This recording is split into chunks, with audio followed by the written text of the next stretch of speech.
मैं हूँ रिति घटाल। मैं आपको हिस्ट्री पढ़ाऊँगी। तो मैंने सोचा है कि मैं मॉडर्न इंडिया यानी आधुनिक भारत से भारत का इतिहास स्टार्ट करती हूँ, क्योंकि जो हमारी यूके एसएससी हो या एसएससी हो, इनमें मॉडर्न इंडिया से ज़्यादा क्वेश्चन पूछे जाते हैं। तो इसी क्रम में आज का हमारा टॉपिक रहेगा भारत में यूरोपीय कंपनी का आगमन। तो चलिए स्टार्ट करते हैं आज का टॉपिक। तो जान लेते हैं उस टाइम पे यूरोप और भारत की स्थिति क्या थी। उस टाइम पे जो यूरोप था उसमें पुनर्जागरण का दौर चल रहा था, इसीलिए वह अपनी विस्तृत रूप में था और भौगोलिक खोजों की शुरुआत कर रहा था। और वहीं जो भारत था उस टाइम पे मुगल डायनेस्टी चल रही थी वहाँ पर को, और वहाँ जो यूरोपीय थी वह नए नए स्थलों की खोज में लगी हुई थी। इसलिए उन्होंने क्या किया, नई खोजों के लिए समुद्री मार्ग का चुनाव किया था, ताकि वो समुद्री मार्ग से स्थलों की खोज करें। आपने देखा होगा कि सिंधु घाटी के टाइम पे भी हमारा व्यापार चलता था। तो ऐसा नहीं था कि वो पहले व्यापार नहीं किया करते थे भारत से, लेकिन क्या हुआ था, एक घटना हुई थी जो थी 1453 की घटना थी, 1453 की घटना। इसमें क्या हुआ था, जो यूरोप का पूर्वी भाग है जिसको कुस्तुनिया कहा जाता है, जहाँ पर को उस टाइम पे तुर्की का अधिकार था, तो वहाँ पर को अरबों ने उस पर आक्रमण करके, कस्तूनिया पर आक्रमण करके वहाँ पर अपना अधिकार कर लिया था और व्यापार को हमेशा के लिए बंद कर दिया था। तो इसी वजह से जो यूरोपी थे इन्होंने समुद्री मार्ग से विभिन्न स्थलों के खोजने के लिए व्यापार आरंभ किया। और इसमें स्पेन और पुर्तगाल लोगों की ज़्यादा दिलचस्पी थी कि यह अन्य क्षेत्र की खोज करें। तो इसी क्रम में सन 1492 में 1492 में कोलंबस भारत की खोज के लिए निकला था, और वह भारत की खोज के लिए इसको जाना था ईस्ट की ओर यानी पूर्व की ओर, इस साइड को जाना था, लेकिन यह भारत की खोज के लिए पश्चिम की ओर, वेस्ट की ओर निकल गया था। इसीलिए उसने वहाँ पर को अमेरिका की खोज की थी। इसके कुछ टाइम बाद 1498 में वास्को डी गामा भारत की खोज के लिए पूर्व की ओर गया था, और उसने तब वहाँ पर को भारत की खोज की थी। भारत की खोज के लिए जो वास्को डी गामा था वह दक्षिण अफ्रीका से होते हुए भारत पहुंचा था, भारत के कालीकट में पहुंचा था। ये दक्षिण अफ्रीका था और यहाँ पर भारत था। तो ये दक्षिण अफ्रीका के दक्षिणी भाग से होते हुए भारत के कालीकट पहुंचा था। इसीलिए कहा जाता है कि जो वास्को डी गामा था यह cap cap of good hope होते हुए भारत पहुंचा था, और यह भारत के कालीकट में पहुंचा था, जहाँ पर उस टाइम पे जुमेरियन का शासक था। तो जुमेरियन के शासक में यह भारत पहुंचा था, और यहाँ पर से जब भी वापस गया तो अपने साथ बहुत सारे मसाले और कपड़े लेके वापस गया था। लेकिन इसने जब वहाँ पर को सब कटौती बटौती हुई और उसके बाद भी इससे 60 गुना ज़्यादा लाभ हुआ, तो वहाँ के जो पुर्तगाल लोग थे उनको भी लगने लगा था कि अगर वो भारत से व्यापार करे तो उनको ज़्यादा मुनाफा होगा। तो इसी वजह से वहाँ के लोगों ने भी भारत के साथ व्यापार करने के लिए सोचा था। इसी वजह से इन्होंने अपनी कंपनी बनाई थी, जिसको बोला जाता है पुर्तगाली ईस्ट इंडिया कंपनी, जिन्होंने 1503 में अपनी पहली व्यापारिक जो फैक्ट्री थी वह कोचीन में खोली थी। अब इससे पहले जान लेते हैं कि सबसे पहले भारत में कौन आए थे और उन्होंने अपनी फैक्ट्री कहाँ स्थापित की थी। तो एक चार्ट के माध्यम से हम इसको जानेंगे। तो ये रहा हमारा चार्ट। इसमें पहले है कंपनियों का आगमन का क्रम है कि पहले कौन सी कंपनी आई थी, उसके बाद कौन सी कंपनी आई थी, ये क्रम वाइज है। तो इसमें देख सकते हो आप, सबसे पहले पुर्तगाली भारत आए थे जो कि 1498 में भारत पहुँचे थे, और दूसरे जो आए थे वह डच आए थे 1595 में। तीसरे क्रम पे आए थे अंग्रेज जो कि 1600 में भारत आए थे। पाँचवें नंबर पे फ्रेंच आए थे जो 1664 में भारत पहुँचे थे। और यह है कंपनी की स्थापना का क्रम। आने का क्रम अलग होगा और स्थापना का क्रम अलग अलग होगा। आप इसमें देख सकते हो कि सबसे पहले जो थे पुर्तगालियों ने अपनी कंपनी बनाई थी 1503 में और कोची नामक स्थान पर बनाई थी। दूसरे नंबर में अंग्रेजों ने अपनी कंपनी बनाई थी सूरत में 1608 में। डचों ने बनाई थी मूसलीपट्टम में 1605 में। डेनिस ने तंजौर में बनाई थी। फ्रांसीसी ने सूरत में बनाई थी 1668 में। और स्वीडिश जो थे वो ज़्यादातर चीन से ही जुड़े हुए थे, और सबसे लास्ट में आए थे जिन्होंने अपनी कंपनी 1731 में बनाई थी। अब आप यहाँ देख सकते हो कि आने के क्रम में अंग्रेजों से पहले डच है, लेकिन यहाँ पर कोई कंपनी के संदर्भ में देखा जाए तो कंपनी डच से पहले अंग्रेजों ने बनाई है। तो यह था कि जो डच थे वह भारत के लिए आए थे, लेकिन वह सबसे पहले इंडोनेशिया चले गए थे। तो इसी वजह से जो अंग्रेज थे उन्होंने पहले अपनी कंपनी बनाई थी, उसके बाद डच जब इंडिया आए तो मछलीपट्टनम में 1605 में तब इन्होंने अपनी कंपनी बनाई थी। दोबारा रिकॉल कर लेते हैं कंपनी की स्थापना क्रम। पुर्तगाली 1503 में कोचीन में बनाई थी। अंग्रेजों ने सूरत में बनाई थी 1608 में। और दोस्तों अंग्रेजों के जो कंपनी थी 1608 में उन्होंने सूरत में बनाना स्टार्ट तो किया था, लेकिन उस टाइम पे जो हमारे शासक थे जिनका नाम था जहांगीर, उनके साथ कुछ अनबन होने के कारण इन्होंने अपनी कंपनी उस टाइम पे स्टार्ट की थी, पूरी नहीं की थी। इसीलिए इसी बीच इन्होंने अपनी कंपनी 1611 में मछलीपट्टनम में बना दी थी। तो इनकी दो फैक्ट्री का कभी कभी आपने देखा होगा, सूरत और मछलीपट्टनम दो नाम दिए जाते हैं। तो इसी वजह से उन्होंने 1611 में अपनी कंपनी मछलीपट्टनम में बनाई थी। लेकिन इनकी कंपनी जो थी सूरत 1608 में इनका स्टार्ट तो हुआ था, और लेकिन 1613 में यह पूरी हो गई थी। तो याद रखना कि सूरत और मछलीपट्टनम अंग्रेजों ने दो जगह फैक्ट्री बनाई थी। तो यह था कंपनियों की स्थापना का क्रम। अब बात कर लेते हैं पुर्तगालियों की, नोट्स के माध्यम से पढ़ लेते हैं इसे। तो यह है पुर्तगाली जो कि सबसे पहले भारत आए थे। पढ़ लेते हैं इनके बारे में। 17 मई 1498 में वास्को डी गामा भारत की यात्रा के लिए निकले थे, और 300 दिन की लंबी यात्रा के बाद गुजराती पथ प्रदर्शक, मतलब कि जिन्होंने उनको रास्ता दिखाया होगा, अब्दुल मानिक की सहायता से केप ऑफ गुड होप होते हुए भारत पहुंचे हुए थे, जहाँ पर उनका स्वागत कालीकट के शासक जमुरियल ने। वहाँ से वापस गए तो अपने बहुत सारे मसाले लेके गए थे अपने साथ। तो कटौती करने के बाद उनको 60 गुना अधिक लाभ हुआ था। इसी वजह से वहाँ के लोगों ने भी सोचा कि भारत के साथ व्यापार करें, वो मैं बता चुकी हूँ। तो इसी क्रम में इन्होंने एक कंपनी की स्थापना की थी जिसका नाम था पुर्तगाली ईस्ट इंडिया कंपनी, जिसका जो पहले नाम था उसका नाम था Estado the India. Estado the India ही पुर्तगाली ईस्ट इंडिया कंपनी का नाम था। और जो ये कंपनी थी 1500 ईस्वी में पेड्रो अल्वारेज कैब्रॉल के नेतृत्व में भारत पहुंची थी। आप ऐसे याद करना कि कैब्रॉल करके याद कर लेना, क्योंकि अब आपको ऑप्शन से ही करना है, तो थोड़ा अगर आपको पता होगा तो आप ऑप्शन के अकॉर्डिंग कर सकते हो ये चीज़ों को। और इन्होंने अपना जो पहला कारखाना खोला था 1503 में कोचीन में खोला था। जो पुर्तगाल में राजशाही व्यवस्था थी, इन्होंने कंपनी को बढ़ावा देने के लिए वायसराय बना के भेजा गया था। तो वायसराय बना के भेजा गया था। तो इसी क्रम में जो हमारे पहले वायसराय भारत आए थे पुर्तगाली, उनका नाम था Francisco de Almeida. Francisco de Almeida, जो कि भारत में पहले पुर्तगाली वायसराय बन गए थे। अब आप ऐसे कीजिए कि एक हेडिंग डाल दीजिए, इनके बारे में कुछ लिख लीजिए। तो आप हेडिंग डालना फ्रांसिस्को द अल्मेडा। इनके बारे में लिख लीजिएगा कि यह प्रथम वायसराय या गवर्नर थे। प्रथम वायसराय या गवर्नर। इन्होंने एक नीति चलाई थी जिसको बोला जाता है blue water policy. Blue water policy लिख लीजिएगा, ब्लू वाटर पॉलिसी। तो यह था अल्मेडा के बारे में।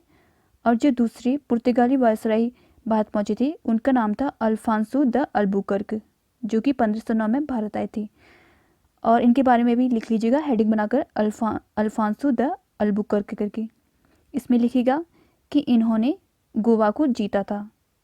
गोवा को जीता था, और इन्हें ही वास्तविक संस्थापक कहा जाता है। वास्तविक संस्थापक कहा जाता है। अगर आपसे पूछा जाएगा कि पुर्तगालियों का भारत में संस्थापक किसे कहा जाता है, तो आपका आंसर होगा Francisco de Almeida. Francisco de Almeida, अगर आपसे संस्थापक पूछा जाएगा तो। और अगर आपसे वास्तविक संस्थापक कहा जाएगा तो आपका आंसर होगा अल्बुकर्क। याद रखना, वास्तविक संस्थापक अल्बुकर्क है। इनके बारे में लिखिएगा दूसरा कि इन्होंने अपनी राजधानी कोचीन को बनाया था। इन्होंने अपनी राजधानी कोचीन को बनाया था। और इनके अभियान के बारे में लिखना, इनका जो अभियान था बीजापुर के अभियान था। इसमें इन्होंने आदिल शाह से गोवा छीन लिया था। आदिल शाह से गोवा छीन लिया था। डेट भी लिख दीजिएगा 1510 में। और अल्बुकर्क ने विवाह नीति चलाई थी। विवाह नीति। और यह जो विवाह नीति थी इन्होंने इसलिए चलाई थी क्योंकि यह चाहते थे कि जो इंडियन है वह पुर्तगालियों का सम्मान करें। तो इसी वजह से इन्होंने विवाह नीति चलाई थी। इसके लिए एक वर्ड यूज किया गया था जिसका नाम है 3G। 3G। इसमें जो जी का अर्थ है वह है गॉड, गोल्ड और ग्लोरी। गॉड, गोल्ड और ग्लोरी। GLORY। इसमें जो गॉड का अर्थ है ये है कि जो ये पुर्तगाली थे ये ईसाई धर्म का प्रचार करना चाहते थे। और गोल्ड से मतलब है कि ये आर्थिक संपत्ति की चाह रखते थे, जो भारत की जो आर्थिक संपत्ति थी उसकी चाह रखते थे। और ग्लोरी मतलब कि प्रतिष्ठा अर्जित करने के लिए, ताकि इनको सम्मान दिया जाए, जिसके लिए इन्होंने विवाह नीति अपनाई थी। तो यह था अल्बुकर्क के बारे में। और जो तीसरे हमारे वायसराय बन के आए थे उनका नाम था नीनो डी कुन्हा। इसमें मैंने लिखा नहीं है, आप नोट कर लीजिएगा, Nino de Cunha, de Cunha, Nino de Cunha. इनके बारे में लिखिएगा कि इन्होंने गोवा को अपना कार्यालय क्षेत्र व राजधानी बनाया था। इन्होंने गोवा को अपना कार्यालय क्षेत्र और राजधानी बनाई थी। देखो, जो गोवा आदिल शाह से जीता था वह अल्बुकर्क ने बनाया था, लेकिन जो राजधानी बनाई थी वह नीनो डी कुन्हा ने बनाई थी, याद रखना। आगे लिखिए, नीनो डी कुन्हा ने 1535 में 1535 में दीव, दमन दीव वाला दीव,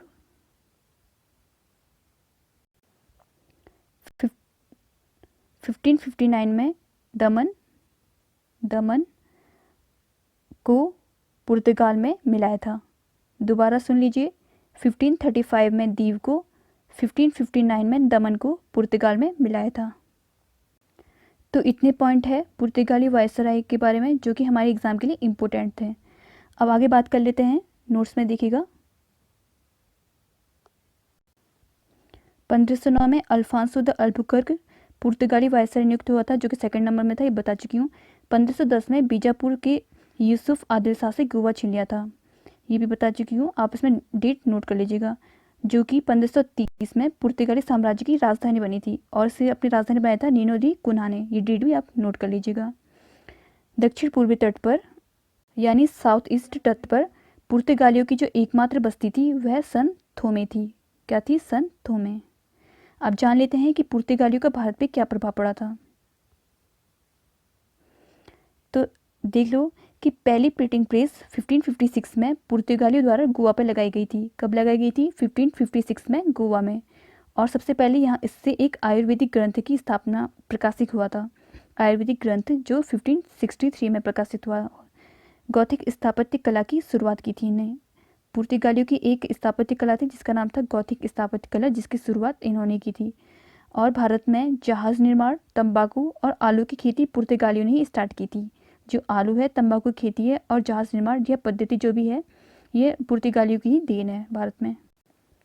तो यह थे पुर्तगालियों के बारे में। अब बात करते हैं डचों की। पुर्तगालियों के बाद डच भारत पे आए थे और इनमें जो सबसे पहले भारत आया था उसका नाम था कॉर्लियस हाउटमैन। कॉर्लियस हाउटमैन जो 1596 में भारत पहुंचे थे, 1596 में। और डचों ने यहाँ पर को सबसे पहले जब आए थे तो ये इंडोनेशिया में चले गए थे और इंडोनेशिया से ही मसाले और कपड़ों का व्यापार किया था।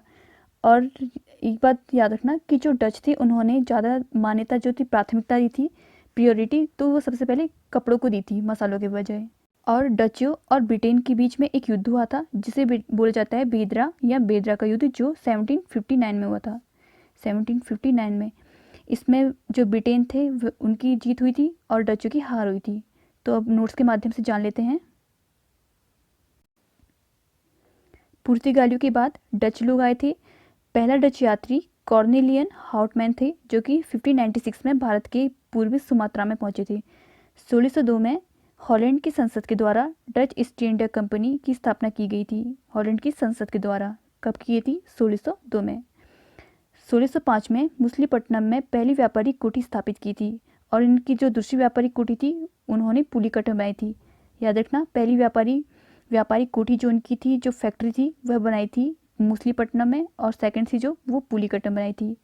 डचों ने भारत में पहली बार औद्योगिक वेतनभोगी रखे थे और डचों ने भारत में एक सिक्के चलाए थे जिनका नाम था बैगोड़ा। याद रखना, बैगोड़ा नामक सिक्के किसने चलाए थे? तो आपका आंसर हो जाना चाहिए डचों ने। और बेदरा का युद्ध 1759 में अंग्रेज और डचों के बीच में हुआ था, जिसमें अंग्रेजों ने डचों को हरा दिया था और जो डच थे वह इंडोनेशिया बस गए थे और वहीं से अपना व्यापार चलाए थे इनने। और इंडोनेशिया को ईस्ट डच इंडीज़ के नाम से भी जाना जाता है, ईस्ट डच इंडीज़ के बारे में। तो यह था डचों के बारे में। अब जान लेते हैं अंग्रेजों के बारे में। सन 1600 ईस्वी में उस टाइम पे एलिजाबेथ फर्स्ट शासिका थी और इन्होंने अंग्रेजों को भारत के पूर्वी भाग में व्यापार करने की आगे दी थी और उनको 15 वर्ष तक का टाइम दिया था। लेकिन 1603 तक इनकी डेथ हो जाती है और इनके बाद जो इनका अगला शासक बनता है वह जेम्स फर्स्ट बनता है, जेम्स प्रथम या जेम्स फर्स्ट। जब ये शासक बनता है तो इन्हीं के नेतृत्व में कैप्टन हॉकिंस 1608 में भारत पर जाता है व्यापार करने के लिए। और यह जो फरमान लेके जाते हैं उस टाइम पे, जो ये फरमान लेके जाते हैं वह अकबर के नाम से लेके जाते हैं। लेकिन आपको पता होगा कि अकबर की मृत्यु 1605 में हो गई थी। उसके बाद जो वहाँ का शासक बने थे वह जहांगीर बने थे। तो ये फरमान तो अकबर के नाम का लेके जाते हैं, लेकिन ये जो दरबार में पहुँचते हैं ये जहांगीर के दरबार में पहुँचते हैं। लेकिन जो जहांगीर थे इन्होंने इन्हें व्यापार करने के लिए आज्ञा नहीं दी थी। लेकिन हॉकिंस को 400 का मनसब देकर 400 का मनसब देकर आगरा दरबार में रहने की आज्ञा दे दी थी। और इन्होंने सूरत में अपनी फैक्ट्री स्थापित करने की आज्ञा पत्र प्राप्त कर लिया था। और इन्होंने सूरत में अपनी पहली व्यापारी फैक्ट्री खोली थी। और उसके बाद टॉमस रो 1615 में जहांगीर के दरबार में पहुंचा था। इस बार भी जो जहांगीर थे इन्होंने उन्हें व्यापार करने की आज्ञा नहीं दी थी।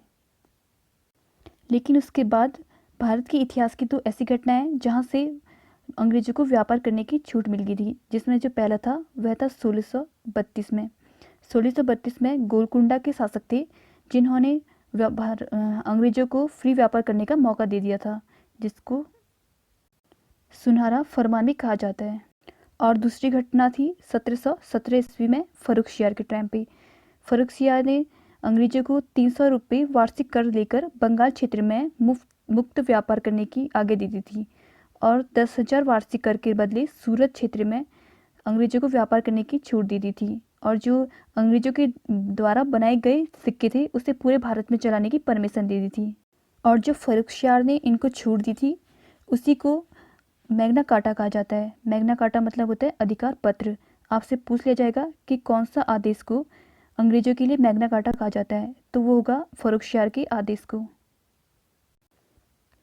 और 1661 में पुर्तगाली राजकुमारी थी जिनका नाम था कैथरीन ब्रिगेंज। इनका विवाह अंग्रेज राजकुमार चार्ल्स सेकंड के साथ हुआ था, जिसके बदले जो पुर्तगाली थे उन्होंने अंग्रेजों को बम्बई दहेज में दे दिया था। और चार्ल्स सेकंड जो था उन्होंने अंग्रेजों को बम्बई भेज दिया था। और गैराल ऑगियर नामक एक अंग्रेज अधिकारी था जिसने कि आधुनिक मुंबई की स्थापना की थी। तो यह था अंग्रेजों के बारे में इम्पोर्टेंट फैक्ट। अब नोट्स के माध्यम से हम इसे पढ़ लेते हैं, आप इसे नोट कर लीजिएगा। तो सबसे पहले है भारत आने वाला पहला अंग्रेज जॉन मिल्टन हॉल था जो 1599 में भारत आया था। 31 दिसंबर 1600 में इंग्लैंड की रानी एलिजाबेथ प्रथम ने ईस्ट इंडिया कंपनी को अधिकार पत्र प्रदान कर दिया था। प्रारंभ में ईस्ट इंडिया कंपनी का पहला गवर्नर थॉमस स्मिथ था। 1604 में ईस्ट इंडिया कंपनी भारत पहुंची थी। ईस्ट इंडिया कंपनी भारत कब पहुंची थी? 1604 में। 1609 में कैप्टन हॉकिंस मुगल दरबार में गया। जहांगीर उस टाइम पे जहांगीर का शासक था और यह प्रथम अंग्रेज था जो जेम्स प्रथम के राजदूत के रूप में भारत आया था, जेम्स प्रथम के टाइम पे। 1611 में इन्होंने सर्वप्रथम मुसलीपट्टनम में व्यापारिक कोठी स्थापित की थी, क्योंकि 1608 में इनकी जो सूरत में फैक्ट्री बन रही थी वह बननी स्टार्ट हुई थी, पूरी हुई नहीं थी। और 1613 में सूरत में थॉमस एडवर्थ के अधीन व्यापारिक कोठी खोलने की इजाज़त दी थी। 1613 में सूरत जो फैक्ट्री बनी थी उसका काम पूरा हो गया था। 1615 में ब्रिटिश सम्राट फर्स्ट ने टॉमस रो के नेतृत्व में जहांगीर के दरबार में एक दूत मंडल भेजा था, परंतु इस बार भी शाही फरमान देने से इनकार कर दिया था जहांगीर ने। 1632 में अंग्रेजों ने गोलकुंडा के नवाब से व्यापार करने के लिए सुनहरा फरमान, इसको बोला जाता है गोल्डन फरमान भी हो जाता है, 500 पैगोड़ा वार्षिक कर के रूप में प्राप्त कर लिया था, जिससे गोलकुंडा राज्य के बंदरगाह पर स्वतंत्रतापूर्वक व्यापार कर सकते थे। 1639 में फ्रांसिस डे नामक अंग्रेज अधिकारी ने चंद्रगिरी के राजा से मद्रास को पट्टे पर ले लिया था। पट्टे मतलब किराए पर होता है। और यहाँ पर फोर्ट सेंट जॉर्ज किले का निर्माण कराया था, जो कालांतर में कोरोमंडल तट पर अंग्रेजी मुख्यालय बना। पूर्वी भारत की राजधानी बनाकर आधुनिक मद्रास की स्थापना की थी। दोबारा सुन लीजिए। 1639 में फ्रांसिस डी नामक एक अंग्रेजी अधिकारी था, जिन्होंने चंद्रगिरी के राजा से मद्रास को किराए पर ले लिया था, और मद्रास पे ही इन्होंने फोर्ट सेंट जॉर्ज किले का निर्माण किया था। और जो कोरोमंडल तट अंग्रेजी मुख्यालय बना, अंग्रेजों का जो मुख्यालय था वह बना था, और पूर्वी भारत की राजधानी बनाकर आधुनिक मद्रास की स्थापना की थी यहाँ पर को। 1661 में पुर्तगाली राजकुमारी कैथरीन ऑफ ब्रिगेंजा का विवाह अंग्रेज राजकुमार चार्ल्स द्वितीय के साथ हुआ था। पुर्तगालियों ने अंग्रेज को मुंबई दहेज में दे दिया था, और जो चार्ल्स सेकंड था, इसी ने बम्बई को 10 पाउंड के वार्षिक किराए के बदले कंपनी को दे दिया था। 1668 में गेराल्ड ऑगियर द्वारा आधुनिक मुंबई की स्थापना की थी। तो आधुनिक मुंबई किसके द्वारा स्थापित किया गया है? गेराल्ड ऑगियर द्वारा। 1687 में अंग्रेजों ने पश्चिमी तट का मुख्यालय सूरत से हटाकर बम्बई बना दिया था। 1651 में बंगाल के शासक शाह सूजा ने अंग्रेजों को अपने पहले कारखाने की स्थापना करने की अनुमति दे दी थी, और जो ये अनुमति दी थी इसे निशान के नाम से जाना जाता है। तो निशान क्या है? बंगाल के शाह सूजा ने अंग्रेजों को अपने पहले कारखाने की स्थापना करने की अनुमति दी थी, जिसे निशान भी कहा जाता है, और ये 1651 में हुआ था। और बंगाल में पहले कारखाने की स्थापना अंग्रेजों ने हुगली नामक स्थान पर की थी। कौन से स्थान पर की थी? हुगली नामक स्थान पर। 1698 में बंगाल के सूबेदार, जिनका नाम था इब्राहिम खां, ने कालीकट, सूतानदी और गोविंदपुर 3 गांवों की जमींदारी खरीद ली थी, जिसमें आधुनिक कलकत्ता की स्थापना की थी, जिसकी नींव जॉर्ज चारनॉक ने रखी थी। तो आधुनिक कलकत्ता की स्थापना की थी जॉर्ज चारनॉक ने। और जॉर्ज चारनॉक ने किससे खरीदा था? कालीकट, सूतानदी और गोविंदपुर गांव की जमींदारी इब्राहिम खां से खरीदी थी 1698 में। और 1799 में लॉर्ड वेलिजरी ने कलकत्ता में ही फोर्ट विलियम का निर्माण कराया था। फोर्ट विलियम का निर्माण लॉर्ड वेलिजरी ने कलकत्ता में कराया था। 1717 में मुगल सम्राट फर्रुखशियाह ने अंग्रेजों को व्यापार करने के लिए शाही फरमान दे दिया था। जिस टाइम पे जो राजदूत बन के आए थे वह जॉन सुरमन बन के आए थे। और 1813 में ईस्ट इंडिया कंपनी की जो व्यापारिक अधिकार थे इसको समाप्त कर दिया था।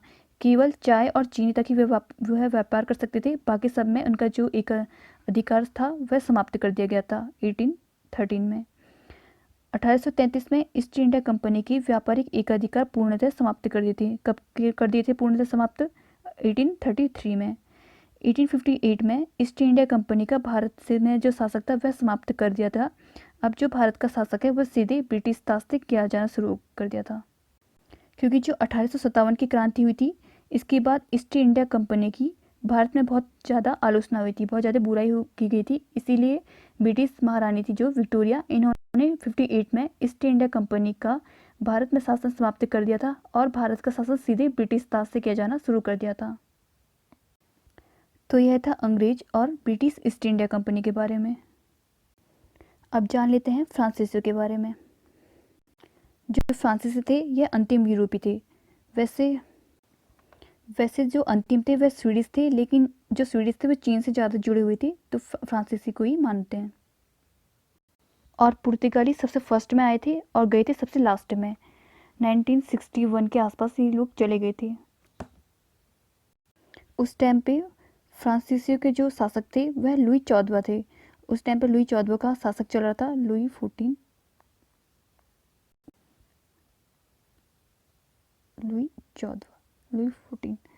तो इस टाइम पे इनका शासक चल रहा था, और इनके ही एक मंत्री थे जिनका नाम था कोलबर्ट के ही द्वारा 1664 में फ्रेंच ईस्ट इंडिया कंपनी की स्थापना हुई थी। और इसके 3 वर्ष बाद ही 1667 में जॉन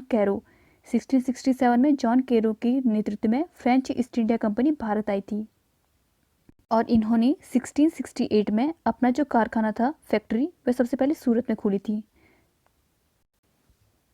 अब नोट्स के माध्यम से जान लेते हैं थोड़ा इनके बारे में। फ्रांसीसी जो थे यह अंतिम यूरोपी थे। 1664 में कोलबर्ट द्वारा फ्रेंच ईस्ट इंडिया कंपनी की स्थापना की थी। कोलबर्ट कौन थे? लुई 14वें के मंत्री थे। 1667 में जॉन कैरो के नेतृत्व में फ्रेंच ईस्ट इंडिया कंपनी भारत आई थी। 1667 में आई थी जॉन कैरो के नेतृत्व में। 1668 में इन्होंने अपना पहला जो कारखाना खोला था सूरत में खोला था। 1674 में फ्रैंकविस मार्टिन ने कोंडापुरम के सूबेदार जिनका नाम था शेर खां लोदी से पदुचेरी नामक गांव खरीदा और इस पर आधुनिक पंडुचेरी की स्थापना की थी। किससे खरीदा था? शेर खां लोदी से। किसने खरीदा था? फ्रैंकविस मार्टिन ने। और इस पर आधुनिक पंडुचेरी की स्थापना की थी। और कब की थी? 1674 में। 1731 में डुप्ले को फ्रांस का गवर्नर बनाया गया था। डुप्ले को फ्रांस का गवर्नर कब बनाया था? 1731 में। 1742 में अंग्रेज और फ्रांसीसियों ने भारतीय राजनीति में हस्तक्षेप करना शुरू कर दिया था 1742 के टाइम पे। तो इसी वजह से इन दोनों के बीच में कर्नाटक युद्ध हुआ था। और कर्नाटक युद्ध को आंग्ल फ्रेंच युद्ध के नाम से भी जाना जाता है। तो अब हम चार्ट के माध्यम से जान लेते हैं कर्नाटक युद्ध के बारे में। अंग्रेजों और फ्रांसीसियों के मध्य 3 कर्नाटक युद्ध लड़े थे, जिनमें पहला हुआ था 1746 से 1748 तक। और इसका जो कारण था वह ऑस्ट्रिया के उत्तराधिकारी के लिए युद्ध था कि मतलब ऑस्ट्रिया की गद्दी पर किसको बैठाया जाए। और इसमें जो संधि हुई थी वो एलो सापेल की संधि हुई थी, जो कि 1748 में हुआ था। 1748 तक था इसका वो टाइम पीरियड। तो 1748 में इनकी संधि हुई थी, एलो सापेल की संधि। अब जान लेते हैं इसमें क्या था विशेष। यह युद्ध में जो डुप्ले था, डुप्ले ने अंग्रेजों की बस्ती थी मद्रास, उस पर अधिकार कर लिया था, जिस कारण से जो अंग्रेज थे इन्होंने फ्रांसीसियों के सामने भी है असहाय हो गए, मतलब कि ये कुछ नहीं कर पा रहे थे। तो इसी कारण अंग्रेजों ने युद्ध समाप्त करने की सिफारिश कर दी थी। और इसी टाइम पे जो उत्तराधिकारी को लेकर युद्ध लड़ा जा रहा था वह भी खत्म हो गया था। 1748 में एल और सापेल की संधि के साथ युद्ध समाप्त हो गया था। दूसरा कर्नाटक युद्ध 1749 से 54 के बीच में हुआ था। यह युद्ध का कारण जो था हैदराबाद एवं कर्नाटक के उत्तराधिकारी को लेकर था, जिसमें अंग्रेज और फ्रांस 2 गुट में बढ़ गए थे, जिसमें फ्रांसीसियों ने चंदा साहिब का साथ दिया था, जबकि अंग्रेजों ने अनवर उद्दीन का साथ दिया था। ये ज़्यादा नाम इम्पोर्टेंट नहीं है, लेकिन आप देख लीजिएगा नाम। जिनमें फ्रांसीसियों ने चंदा साहिब का साथ दिया था और अंग्रेजों ने अरवन उद्दीन का साथ दिया था। चंदा साहिब ने अरवन उद्दीन को पराजित कर दिया था। लेकिन इसी समय क्या हुआ था कि अंग्रेजों ने अपना सेनापति रॉबर्ट क्लाइव को बना दिया था। और रॉबर्ट क्लाइव को बनाकर उन्होंने उसे भारत में भेज दिया था, जिसे मद्रास में फ्रांसीसी सेना को घेर लिया था। जो रॉबर्ट क्लाइव था उसने मद्रास में फ्रांसीसी सेना को घेर लिया था। इस कारण जो फ्रांसीसी थे इनको आत्मसमर्पण करना पड़ा और डुप्ले को उन्होंने वापस फ्रांस बुला लिया था। इसके साथ ही कर्नाटक का जो द्वितीय युद्ध था वह समाप्त हो गया था। इसमें जो थी वह पंडिचेरी की संधि हुई थी 1755 में। और जो तृतीय युद्ध था यह 1756 से 1763 के मध्य हुआ था। और इसका जो कारण था यह सप्तवर्षीय युद्ध था 1756 से 1763 के मध्य। इसमें जो संधि हुई थी वह पेरिस की संधि हुई थी। अब जान लेते हैं इनमें विशेषता क्या था। जो प्रथम युद्ध की विशेषता थी, इसमें जो डुप्ले था वह लाबुडेन जो मॉरिशस के गवर्नर थे, इनके नेतृत्व में यह युद्ध किया था। इसमें जो युद्ध हुआ था उसका नाम है सेंट थॉम युद्ध, जो 1748 में हुआ था। इसमें अंग्रेजों ने फ्रांसीसियों से मद्रास छीन लिया था। जो द्वितीय कर्नाटक युद्ध हुआ था, इसमें जो युद्ध हुआ था उसका नाम था अंबुर का युद्ध। इसमें 2 गुटों में बढ़ गए थे, फ्रेंच और अंग्रेज। और तीसरे जो कर्नाटक युद्ध हुआ था उसमें वांडीवास का युद्ध हुआ था 1760 में। अंग्रेजों की तरफ से जो नेतृत्व करता थे वह आयरकूट थे और फ्रेंच की तरफ से थे काउंट लाली। दोबारा से अच्छी तरह से समझ लेते हैं। 3 युद्ध हुए थे, प्रथम, द्वितीय। पहला युद्ध हुआ था 1746 से 1748 के बीच। दूसरा हुआ था 1749 से 54 और थर्ड हुआ था 1756 से 63। इसमें जो पहले का कारण था ऑस्ट्रिया उत्तराधिकारी का युद्ध था, ऑस्ट्रिया के जो उत्तराधिकारी है उसके लेकर युद्ध था। दूसरा था हैदराबाद और कर्नाटक के उत्तराधिकारी को लेकर युद्ध। और तीसरा था सप्तवर्षीय युद्ध था। पहला जो युद्ध हुआ था वह एल सापेल की संधि के साथ समाप्त हुआ था, दूसरा पांडिचेरी की संधि के साथ और तीसरा पेरिस के साथ।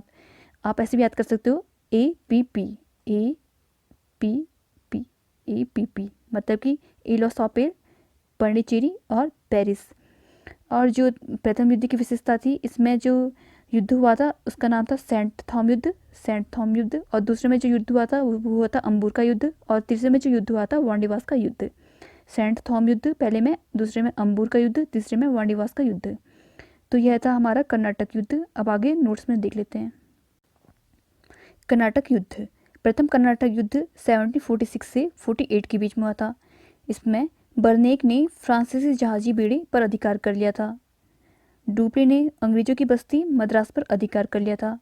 1748 में यह युद्ध एलॉस सापेल की संधि के साथ समाप्त हो गया था तथा ऑस्ट्रिया का उत्तराधिकारी युद्ध भी समाप्त हो गया था।